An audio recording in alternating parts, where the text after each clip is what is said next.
ગોંડલ તાલુકા police station ખાતે ગઈ તારીખ 18/12/2025ના રોજ ફરિયાદી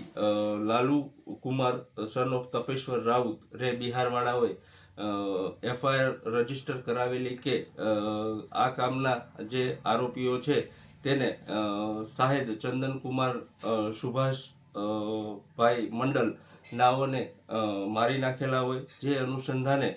તાત્કાલિક અમારા આઈજીપી શ્રી અશોકકુમાર યાદવ સાહેબ તેમજ અમારા એસપી શ્રી વિજયસિંહ ગુજર સાહેબની સૂચનાથી એલસીબીની ટીમો તેમજ અમારા ગોંડલ તાલુકા પોલીસ સ્ટેશનની ટીમો આરોપીઓની શોધખોળમાં હોય. એ દરમિયાન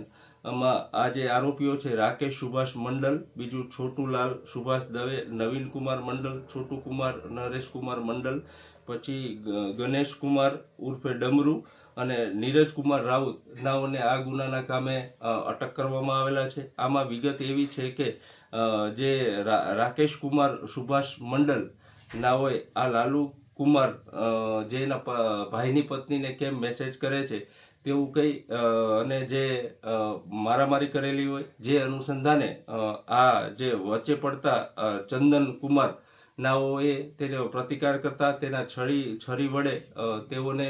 છાતીના ભાગે તેમજ સાથળના ભાગે મારી અને મૃત્યુ નિપજાવેલો હોય. અને બીજા જે આરોપી છે એની સાથે મદદગારી હોય, જે અનુસારે ગોંડલ તાલુકા પોલીસ સ્ટેશન બીએનએસ કલમ 103(1), 118(2), 61(2) વગેરે મુજબ એફઆઈઆર રજીસ્ટર કરવામાં આવેલી છે. અને આ ગણતરીના દિવસોમાં આ તમામ આરોપીઓને અટક કરવામાં આવેલા છે અને આની રિમાન્ડની પણ માંગણી કરવામાં આવે છે, બીજા કોઈ ગુનામાં સંડોવાયેલ છે કે કેમ. અને આ ગુનાની તપાસ ગોંડલ